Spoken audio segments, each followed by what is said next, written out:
Hi everyone, ನಾನು ನಿಮ್ಮ ಕನ್ನಡ ಕೋರಿ ಪ್ರೇಮ. ನನ್ನ ಯೂಟ್ಯೂಬ್ ಚಾನಲ್ಗೆ ನಿಮ್ಮೆಲ್ಲರಿಗೂ ಪ್ರೀತಿಯ ಸ್ವಾಗತ.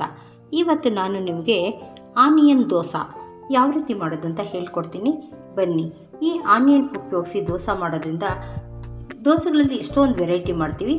ಆ ಎಲ್ಲ ದೋಸೆಗಳಿಗಿಂತ ಆನಿಯನ್ ದೋಸೆ ತಿನ್ನೋದಕ್ಕೆ ತುಂಬ ರುಚಿಯಾಗಿರುತ್ತೆ.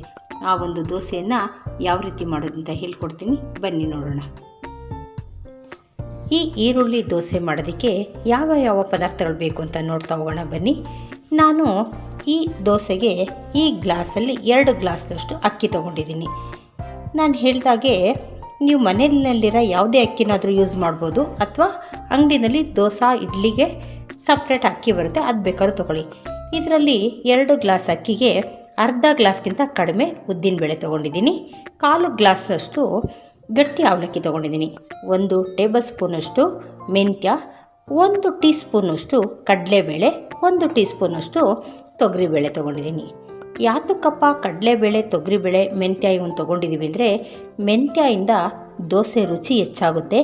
ಕಡಲೆಬೇಳೆ ಮತ್ತು ತೊಗರಿಬೇಳೆ ಹಾಕೋದ್ರಿಂದ ಅದು ತುಂಬ ಕೆಂಪಾಗಿ ಶೈನಿಂಗ್ ಆಗಿ ಬರುತ್ತೆ, ದೋಸೆ ತುಂಬ ಕ್ರಿಸ್ಪಿಯಾಗಿ ಕೂಡ ಬರುತ್ತೆ. ಅದಕ್ಕೋಸ್ಕರ ನೀವು ಮಸಾಲ ದೋಸೆ ಮಾಡಿ, ಈರುಳ್ಳಿ ದೋಸೆ ಮಾಡಿ, ಪ್ಲೈನ್ ದೋಸೆ ಮಾಡಿ, ಯಾವುದೇ ಥರ ದೋಸೆ ಮಾಡಿದ್ರು ಸಹ 1 ಸ್ಪೂನ್ ಕಡಲೆಬೇಳೆ, 1 ಸ್ಪೂನ್ ತೊಗರಿಬೇಳೆ ಹಾಕೋದನ್ನ ಮರಿಬೇಡಿ.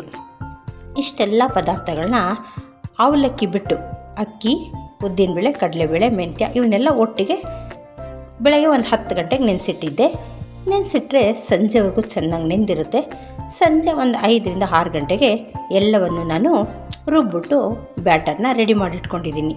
ಹಾಗಾದರೆ ಈಗ ಯಾವ ರೀತಿ ಈರುಳ್ಳಿ ದೋಸೆ ಮಾಡೋದು ಅಂತ ಹೇಳ್ತಾ ಹೋಗ್ತೀನಿ. ಬನ್ನಿ ನೋಡೋಣ. ನೋಡಿ, ನಾನು ರುಬ್ಬಿಟ್ಟಿರೋಂಥ ಹಿಟ್ಟು ಇಡೀ ರಾತ್ರಿ ಬಿಟ್ಟಿರ್ತೀನಲ್ವ, ಬೆಳಗ್ಗೆ 8 ಗಂಟೆ ಅಷ್ಟರಲ್ಲಿ ಈ ರೀತಿಯಾಗಿ ನೀಟಾಗಿ ಹುಳಿನೂ ಬಂದಿರುತ್ತೆ, ಜೊತೆಗೆ ಉಕ್ಕು ಬಂದಿರುತ್ತೆ. ನೀಟಾಗಿ ಬ್ಯಾಟರ್ ರೆಡಿಯಾಗಿದೆ. ಈಗ ನಾವೇನು ಮಾಡಬೇಕಪ್ಪ ಅಂದರೆ, ಈ ಈರುಳ್ಳಿ ದೋಸೆ ಮಾಡಲು ಯಾವ್ಯಾವ ಪದಾರ್ಥಗಳನ್ನು ನಾವು ಬಳಸ್ತಾ ಇದ್ದೀನಿ ಅಂದರೆ, ಮುಖ್ಯವಾಗಿ ಈರುಳ್ಳಿ 2ರಿಂದ 3 ಈರುಳ್ಳಿ, ಜೊತೆಗೆ ಸ್ವಲ್ಪ ಕರಿಬೇವು, 2ರಿಂದ 3 ಹಸಿಮೆಣಸಿನ್ಕಾಯಿ, 1 ಟೇಬಲ್ ಸ್ಪೂನಷ್ಟು ಜೀರಿಗೆ, ಸ್ವಲ್ಪ ಉಪ್ಪು, ಇಷ್ಟು ಪದಾರ್ಥಗಳನ್ನ ತಗೊಂಡು ಎಲ್ಲವನ್ನು ಒಂದು ಮಿಕ್ಸ್ ಕೊಟ್ಟು ಒಂದು ಬೌಲಲ್ಲಿ ಬೆರೆಸಿಟ್ಕೊಂಡ್ಬಿಡೋಣ. ಏಕೆ ಅಂತಂದರೆ ಹಿಟ್ಟೊಳಗಡೆ ಸೇರಿಸಲ್ಲ, ಸಪ್ರೇಟ್ ಇದನ್ನು ದೋಸೆ ಮೇಲೆ ಹಾಕಬೇಕಾಗುತ್ತೆ. ಈ ಹಿಟ್ಟಿಗೆ ನಾನು ರುಬ್ಬಿದಾಗಲೇ ಉಪ್ಪನ್ನು ಸೇರಿಸ್ಬಿಟ್ಟು ಇಟ್ಟಿರ್ತೀನಿ. ಈಗ ನಾವು ದೋಸೆ ಮಾಡುವಾಗ ನಾವು ಇಡ್ಲಿಗಾದರೆ ಸೋಡಾ ಹಾಕಬೇಕಾಗುತ್ತೆ, ದೋಸೆಗಾದರೆ ನಾವೇನು ಸೋಡಾ ಹಾಕಬೇಕಾಗಿಲ್ಲ. ಯಾಕೆ ಅಂತಂದರೆ ದೋಸೆ ಕ್ರಿಸ್ಪಿಯಾಗಿ ಬರಬೇಕು, ಅದಕ್ಕೋಸ್ಕರ ನಮಗೆ ಸೋಡಾ ಅಗತ್ಯ ಇಲ್ಲ. 1 ಟೀ ಸ್ಪೂನ್ಗಿಂತ ಕಡಿಮೆ ಸಕ್ಕರೆಯನ್ನು ನಾನು ಈ ಹಿಟ್ಟಿಗೆ ಸೇರಿಸ್ತೀನಿ. ಯಾತಕ್ಕಪ್ಪ ಅಂದರೆ ದೋಸೆ ತುಂಬ ಕ್ರಿಸ್ಪಿಯಾಗೂ ಬರುತ್ತೆ, ಜೊತೆಗೆ ಕಲರಾಗೂ ಬ್ರೌನ್ ಕಲರಾಗಿ ಬರುತ್ತೆ. ಅದಕ್ಕೋಸ್ಕರ 1 ಸ್ಪೂನಷ್ಟು ಸಕ್ಕರೆಯನ್ನು ನಾನು ಈ ದೋಸೆ ಮಾಡೋಂಥ ಟೈಮಲ್ಲಿ ಸೇರಿಸಿ ಚೆನ್ನಾಗಿ ಒಂದು ಮಿಕ್ಸ್ ಕೊಡ್ತೀನಿ. ಬನ್ನಿ ಈಗ ದೋಸೆ ಮಾಡೋದು ಹೇಳ್ತೀನಿ. ನಾನು ತೊಗೊಂಡಿರೋ ಅಂಥ ಪದಾರ್ಥಗಳನ್ನೆಲ್ಲ ಈರುಳ್ಳಿ, ಮೆಣಸಿನ್ಕಾಯಿ, ಕೊತ್ತಂಬರಿ, ಜೀರಿಗೆ, ಸ್ವಲ್ಪ ಉಪ್ಪು ಎಲ್ಲವನ್ನು ಒಳ್ಳೆಯದೊಂದು ಮಿಕ್ಸ್ ಕೊಟ್ಟು ಇದನ್ನು ತರಕಾರಿನೆಲ್ಲ ರೆಡಿ ಮಾಡಿಟ್ಟಿದ್ದೀನಿ. ಈಗ ತವಾಗೆ ಸ್ವಲ್ಪ ಎಣ್ಣೆಯನ್ನು ಸೇರೋಣ, ತುಪ್ಪ ಲಾಸ್ಟಲ್ಲಿ ಹಾಕೋಣ. ಈಗ ದೋಸೆನ ಯಾವ ರೀತಿ ತವಾ ಮೇಲೆ ಹಾಕೋದು ಅಂತ ತೋರಿಸ್ತೀನಿ ಬನ್ನಿ.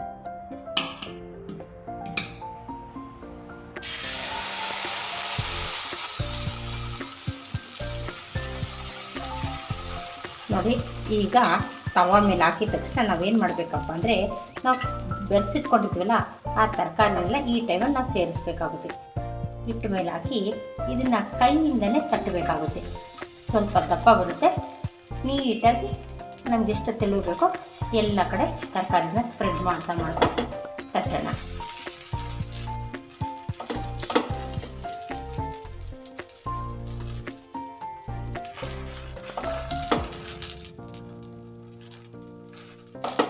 ಈಗೆಲ್ಲವೂ ಇದಕ್ಕೆ ಹಚ್ಕೊಳ್ಳುತ್ತೆ. ಈಗ ಇದ್ರ ಮೇಲೆ ಒಂದು ಕ್ಯಾಪ್ನ ಕ್ಲೋಸ್ ಮಾಡಿ ಸ್ವಲ್ಪ ಎಣ್ಣೆಯನ್ನು ಮೇಲೆ ಹಾಕೋಣ, ಆಗ ನೀಟಾಗಿ ಬೇಯುತ್ತೆ. ನೋಡಿ, 1ರಿಂದ 2 ಸ್ಪೂನು ಎಣ್ಣೆಯನ್ನು ಹಾಕ್ಬಿಟ್ಟು ಇದ್ರ ಮೇಲೆ ಒಂದು ಕ್ಯಾಪ್ನ ಕ್ಲೋಸ್ ಮಾಡ್ತೀನಿ. ನಾವು ಫ್ಲೇಮ್ನ ಸಿಮ್ಮಲ್ಲೇ ಇಟ್ಕೊಂಡಿರೋಣ. ಸಿಮ್ಮಲ್ಲಿ ಇಟ್ಟರೆ ನೀಟಾಗಿ ಬೇಯುತ್ತೆ. ಆಮೇಲಿಂದ 2 ಮಿನಿಟ್ಸ್ ಆದಮೇಲೆ ಇದನ್ನು ತೆಗ್ದ್ಬಿಟ್ಟು ನೋಡೋಣ.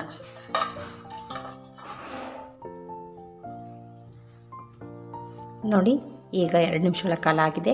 ಈಗ ಇದನ್ನು ಬೆಂದಿರುತ್ತೆ ತಿರುವಾಕೋಣ. ಒಂದು ಸಾರಿ ಈ ರೀತಿಯಾಗಿ ಪ್ರೆಸ್ ಮಾಡಿ, ಯಾಕೆಂದರೆ ಈರುಳ್ಳಿ ಎಲ್ಲ ಬೀಳಬಾರ್ದು, ಎಲ್ಲದಕ್ಕೆ ಕಚ್ಕೊಂಡು. ಈಗ ನಿಧಾನವಾಗಿ ತೆಗೆದು ತಿರುವಾಕೋಣ.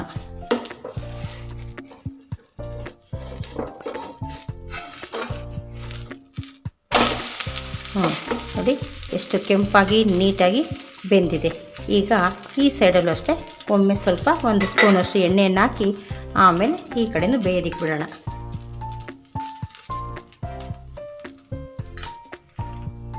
ಈಗ ನೋಡಿ ಎರಡು ಸೈಡ್ ಬೆಂದಿರುತ್ತೆ. ಮತ್ತೊಮ್ಮೆ ಇದನ್ನು ತಿರುವಾಕೋಣ. ನೋಡಿ ಎಲ್ಲೂ ಒಂಚೂರು ಉದುರೋಗಿಲ್ಲ, ಈರುಳ್ಳಿ ಎಲ್ಲ ರೋಸ್ಟ್ ಆಗಿದೆ. ಈ ಟೈಮಲ್ಲಿ ನಾವೇನು ಮಾಡಬೇಕು ಅಂದರೆ ತುಪ್ಪವನ್ನು ಇವಾಗ ಸೇರಿಸ್ಬೇಕು. ಯಾಕೆಂದರೆ ನಾವು ತಗೊಂಡಿರೋ ತುಪ್ಪದಲ್ಲಿ ಮತ್ತೊಮ್ಮೆ ಈರುಳ್ಳಿ ಎಲ್ಲ ಚೆನ್ನಾಗಿ ಫ್ರೈ ಆದರೆ ಈರುಳ್ಳಿ ದೋಸೆ ಒಳ್ಳೆ ಟೇಸ್ಟ್ ಬರುತ್ತೆ. ಇದಕ್ಕೆ ಒಂದು 2 ಸ್ಪೂನಷ್ಟು ತುಪ್ಪವನ್ನು ಸವರಿ 1 ನಿಮಿಷಗಳ ಕಾಲ ಇದನ್ನು ಬೇಯಿಸೋಣ. ನೋಡಿ ತುಪ್ಪದ ಜೊತೆ ನೀಟಾಗಿ ಬೆಂದಿದೆ. ಈಗ ಇದು ರೆಡಿಯಾಗಿದೆ. ಇದನ್ನು ನಿಧಾನವಾಗಿ ತಗೊಳ್ಳೋಣ. ಈಗ ಮತ್ತೊಂದು ಅದೇ ರೀತಿಯಾಗಿ ಹಾಕ್ಕೊಳ್ಳೋಣ. ನೋಡು, ಮತ್ತೆ ತವಾಗ ಸ್ವಲ್ಪ ಎಣ್ಣೆಯನ್ನು ಸವರಿ ಮತ್ತೊಂದು ದೋಸೆನ ಅದೇ ರೀತಿಯಾಗಿ ತವ ಮೇಲೆ ಹಾಕ್ಕೊಳ್ಳೋಣ. ನೋಡಿ, ತವ ಚೆನ್ನಾಗಿ ಕಾಯಿದ್ರೆ ಬೇಗ ಬೇಗ ದೋಸೆ ಆಗುತ್ತೆ. ಸ್ವಲ್ಪ 1 ರೌಂಡ್ ಸ್ಪ್ರೆಡ್ ಮಾಡಿರಿ. ಆಮೇಲಿಂದ ನಾವು ಇದನ್ನು ತರಕಾರಿ ಹಾಕಿದ್ಮೇಲೆ ಕೈಯಿಂದನೇ ನಾವು ಹರಡಬೇಕಾಗುತ್ತೆ.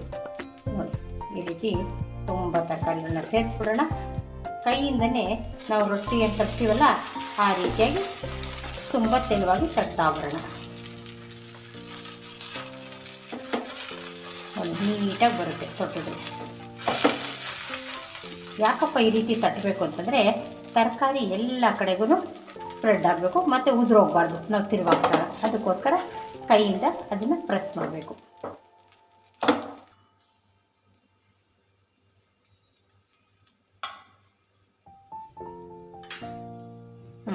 ಈಗ ಎಣ್ಣೆಯಲ್ಲಿ ಹಾಕಿದಾಗಿದೆ ಮತ್ತು ಕ್ಯಾಪನ್ನು ಮುಚ್ಚೋಣ. ಈ ಕ್ಯಾಪ್ ಮುಚ್ಚೋದ್ರಿಂದ ಈರುಳ್ಳಿ ಚೆನ್ನಾಗಿ ಬೇಯುತ್ತೆ. ನೋಡಿ, ಈಗ 2 ನಿಮಿಷ ಆಗಿದೆ, ತೆಗಿಯೋಣ. ಮೇಲೆ ಈರುಳ್ಳಿ ಎಲ್ಲ ನೀಟಾಗಿ ಬೆಂದಿದೆ. ಈಗ ಇದನ್ನು ಸ್ವಲ್ಪ ತಿರುವಾಕೋಣ.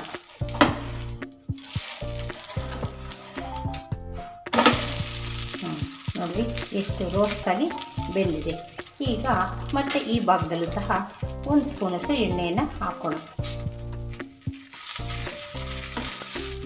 ಈಗ ತಳಭಾಗದಲ್ಲಿರೋಂಥ ಈರುಳ್ಳಿ ಎಲ್ಲ ಮತ್ತು 1 ನಿಮಿಷ ನೀಟಾಗಿ ಬೇಯಲಿ. ನೋಡ್ತಾ ಇದ್ದೀರಲ್ಲ, ಈಗ 2 ಸೈಡು ನೀಟಾಗಿ ಬೆಂದಿದೆ. ಈಗ ಈ ಸೈಡು ತಿರುವು ಹಾಕ್ಬಿಟ್ಟು ಈ ಮೇಲ್ಭಾಗಕ್ಕೆ ಸ್ವಲ್ಪ ತುಪ್ಪವನ್ನು ಸವರೋಣ. ಈರುಳ್ಳಿ ದೋಸೆಗೆ ತುಂಬ ರುಚಿ ಕೊಡೋದೆ ತುಪ್ಪ. 2 ಸ್ಪೂನ್ ತುಪ್ಪ ಹಾಕಿದ್ರೆ ಇದ್ರ ರುಚಿ ತುಂಬ ಅದ್ಭುತವಾಗಿರುತ್ತೆ. ತುಪ್ಪ ಹಾಕ್ಬಿಟ್ಟು 2 ನಿಮಿಷ 1 ನಿಮಿಷ ಬೇಯಿಸಿ ಸಾಕು. ನೋಡಿ, ಈಗ ಚೆನ್ನಾಗಿ 2 ಕಡೆ ರೋಸ್ಟ್ ಆಗಿದೆ. ನಿಧಾನವಾಗಿ ಇದನ್ನು ತಕ್ಕೊಳ್ಳೋಣ. ನೋಡಿ, ಅದ್ಭುತವಾದಂತಹ ಈರುಳ್ಳಿ ದೋಸೆ ಸವಿಯಲು ಸಿದ್ಧವಾಗಿದೆ. ಈ ಒಂದು ದೋಸೆಯನ್ನು ನಾವು ಚಟ್ನಿ ಜೊತೆ, ಸಾಂಬಾರ್ ಜೊತೆ, ಚಟ್ನಿ ಪುಡಿ ಜೊತೆ, ಯಾವುದ್ರ ಜೊತೆ ಬೇಕಾದರೂ ತಿನ್ಬೋದು. ಎಲ್ಲದ್ರ ಜೊತೆನೂ ಟೇಸ್ಟ್ ತುಂಬ ಚೆನ್ನಾಗಿರುತ್ತೆ. ನೀವು ಸಹ ಒಮ್ಮೆ ಈ ರೀತಿ ಮಾಡಿ ತುಂಬ ಈಸಿಯಾಗಿ ಮಾಡ್ಬೋದು. ನಿಮ್ಮೆಲ್ರಿಗೂ ಈ ರೆಸಿಪಿ ಇಷ್ಟ ಆಯಿತು ಅಂತ ಭಾವಿಸಿದ್ದೀನಿ. ಲೈಕ್ ಮಾಡೋದು, ಶೇರ್ ಮಾಡೋದು, ಸಬ್ಸ್ಕ್ರೈಬ್ ಮಾಡೋದನ್ನ ಮರಿಬೇಡಿ. Thank you.